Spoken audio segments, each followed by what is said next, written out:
Hey guys, welcome to the Dan the DM YouTube channel. I'm Dan. Today I'm going to be showing you my new Hand of Vecna that I just created. Stick around till the end. Hey, what could possibly go? Where is it?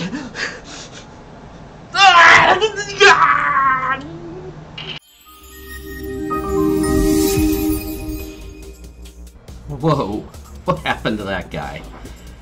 Hey guys, wanted to show you and kind of talk through me making the Hand of Vecna here.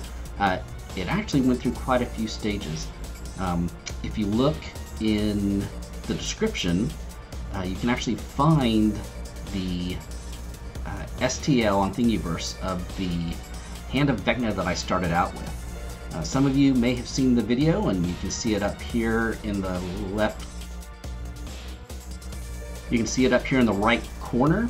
One of the center points of my old D&D room was a Hand of Vecna, and here I'll actually show you a picture of it right here, which is really cool, and is a really cool set piece. Unfortunately, it was a casualty of my move, and it is the only thing I cannot find. So I decided to make a new one. I decided if I'm going to make a new one, I'm going to take it up a notch. And so what you're seeing me do here is I'm actually modifying that model that you can find on Thingiverse. The fingers on that model are straightforward. I decided I wanted to give it a little bit more of a natural look. So I'm going through here and editing the model and just kind of adding a bend to the fingers. Next thing I did, which I didn't show here, is I actually hollowed out the model. And because of the size, I am splitting it in two. I want this model to have a realistic size to it. The other one I did was kind of small, so it didn't really, it was really cool, I'm not gonna lie. It got a lot of compliments. But I really want to take this one, if I was gonna do it again, I want to take it up a notch.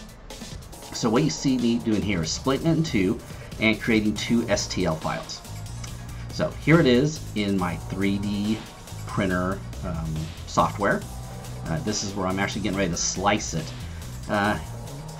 What you see me doing here is actually getting an idea of how big it should be on the plate to give me a reference of how big it should be here. Yeah, that's too big. I ended up increasing it by I think 120. I went up 125% of the model size. And decided that was pretty close to the size of an actual hand, or at least my actual hand. Here, throwing on some supports and getting ready to slice it.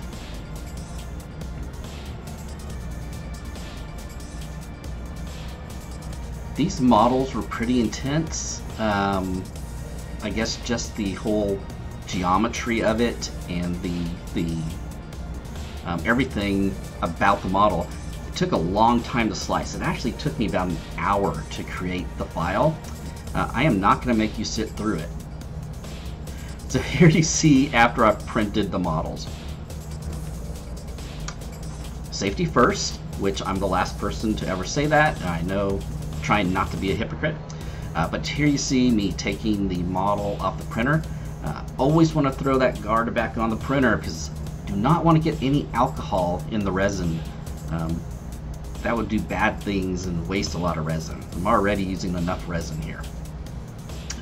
But doing a quick alcohol bath of the two pieces. All told, each piece took about 3 hours to print. So it wasn't too bad. Yep, pretty close to what I wanted.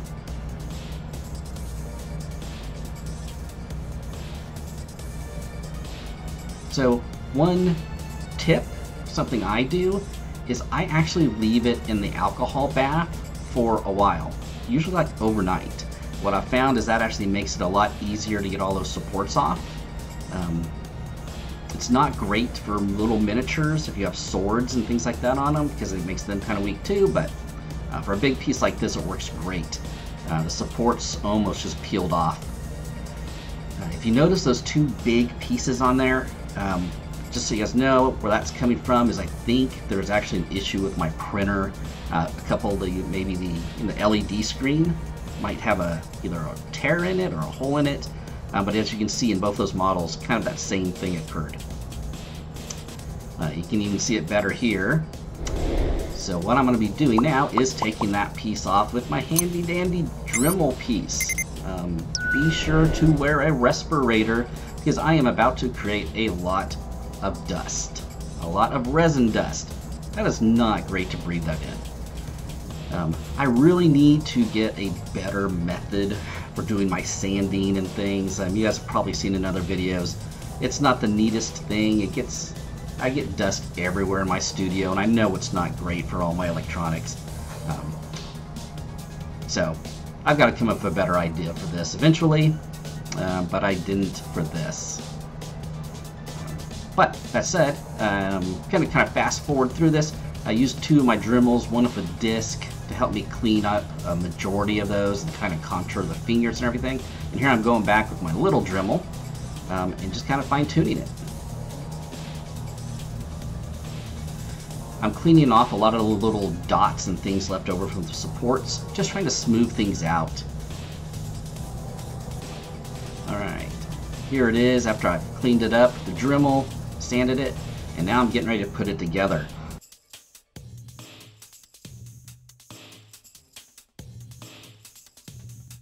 So I'm actually going to be using my handy dandy CA glue with the accelerator. Have this at high speed, and it looks like I'm doing it a lot faster than I should, but because what you're going to see is I'm going to use the accelerator on the other side, and that gives you about 10 seconds to make it stick. So yeah, I had to be very close and get as close as I could, because once I was together it was not coming back apart. But you guys can see, didn't do too bad of a job. Time to go back though and clean that up.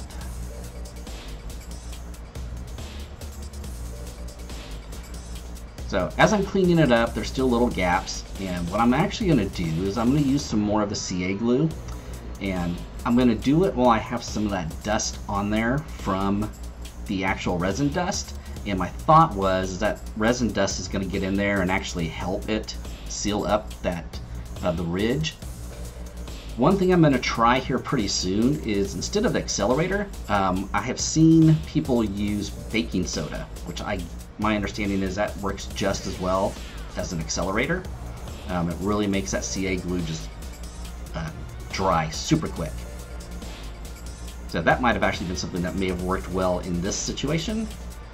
Just was looking for something that might help fill those gaps up a little bit. And that's basically what I'm doing, is going back and using that. So time for a little bit more of a cleanup here.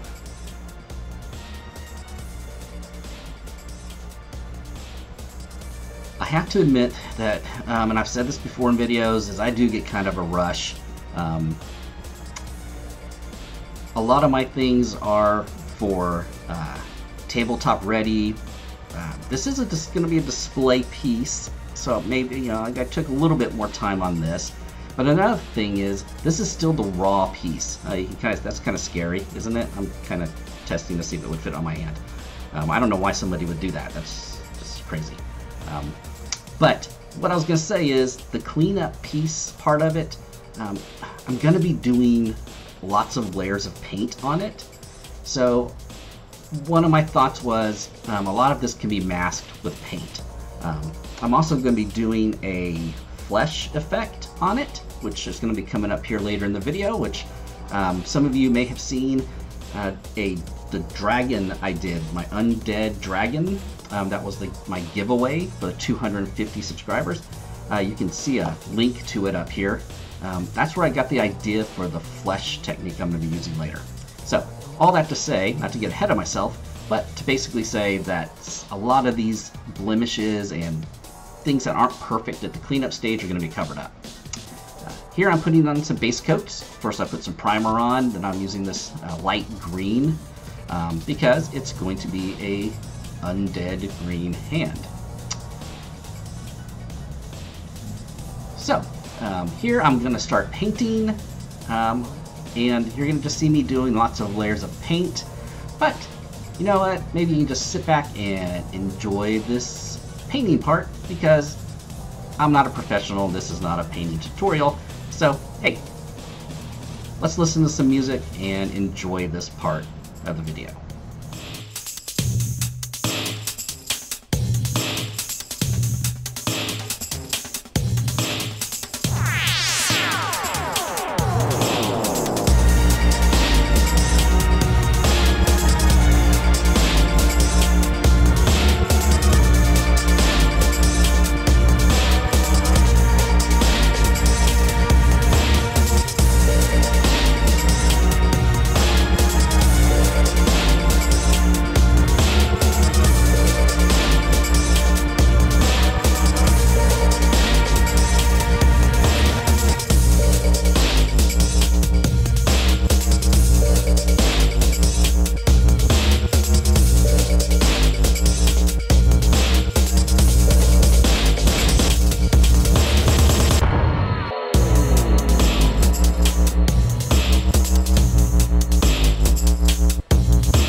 Here's where I'm going to start painting the main part of it. Basically what you're going to see me doing here is adding a lot of layers.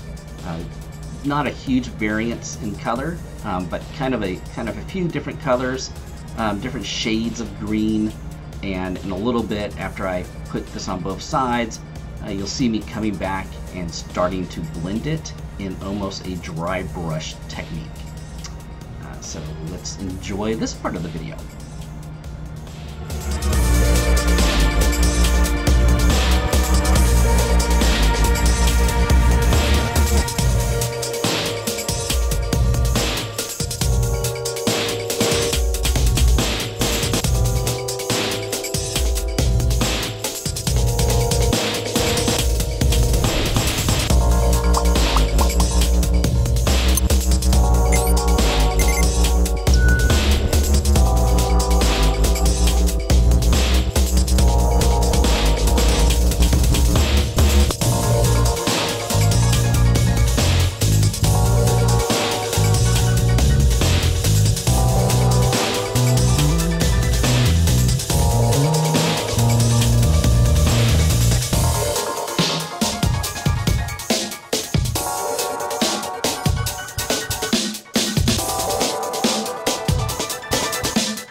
So here I am finishing up the dry brushing and the blending. I think it came out pretty good, but time to do the nails. Nothing like a little manicure for Vecna. I'm sure he would appreciate it. Actually, obviously, trying to add some aged yellowed fingernails to this. Actually going to come back in a little bit and add some brown wash to it. But here, take a look at it right now. Here's just kind of a closer look. Slow it down a little bit for you guys. What do you guys think? Leave me a note down in the comment. What do you guys think? Leave me some notes down in the comments. Let me know what you think. Is there something I could have done better? Something you like? Is it too gory? Let me know what you guys think. And here we go, a little bit more dry brushing. This I'm actually using a black dry brush.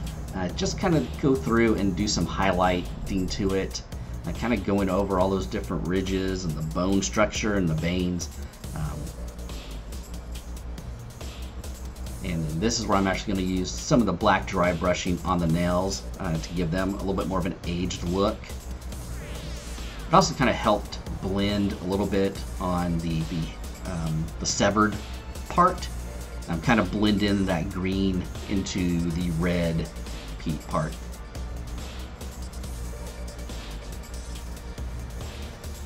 So here's the part I was telling you guys about, time to do the flesh technique.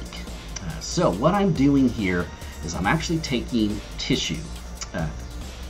Pro tip, don't use tissue with little flowers on it when you are trying to make a demonic lich hand.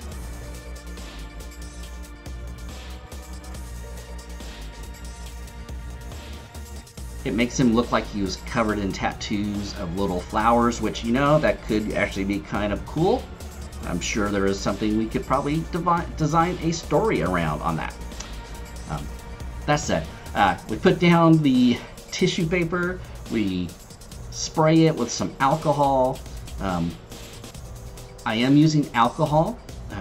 My thought process of using the alcohol is going to evaporate quickly, and it actually leaves the new dried paper very much. It actually leaves it kind of textured and conformed to it. Here you can kind of see what it looks like after it's dried. So after it's drying, I'm going to come back and start adding some color. Here's another tip. When you're adding the color, you don't really need to brush it onto the flesh. You can basically go and just touch it to the paper, and even when the paper's dry, it's just going to soak up that color. What I really like about this, and maybe you guys can start seeing this, where it really starts taking on that flesh look, is those little ridges and the crinkles and the wrinkles in it. I just think it looks awesome. I'm very excited, very pleased with how this came out. The only thing I decided to do here, and you'll see in a little bit, is after this had dried, I wasn't super happy with the light kind of tan leathery look to it. You guys tell me what you think. Do you guys like this color that you're seeing right here? And I'm actually going to give you a really good look at it up close after it has dried.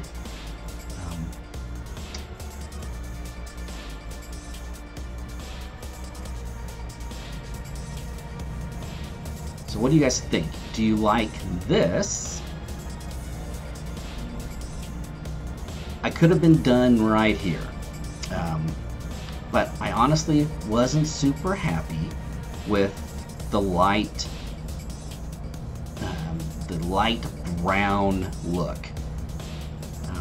Maybe it looks more aged, but I decided that I wanted it to be darker. So I went back, and here I am. I decided just to make it a little bit darker brown. Give it a darker leathery look to it. Why don't you guys let me know down in the comments. Should I have left it the way it was, or does it look better here with a darker brown?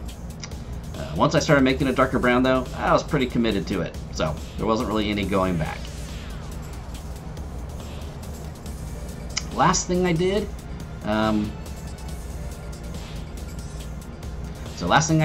is, and some people hate this, some people like it, but I like it, went and kind of sealed it all in with a semi-gloss clear coat. I like the look it gives it. Here you can see after the clear coat's kind of dried on that one side. It's not super glossy, again it's semi-gloss, but to me it just gives it a kind of a nastier look. I hope you guys have enjoyed this video. I hope you guys enjoyed this. Stay tuned. I'm actually going to be working on a box display for it. But here, take a closer look. And thank you guys so much for watching this video. If you liked it, please hit like. If you think you have any friends who would like it, if you could share it, that would be a huge help to my channel. And if you haven't subscribed to the channel yet and you've made it this far, Thank you so much for watching this video, and I've earned your subscription.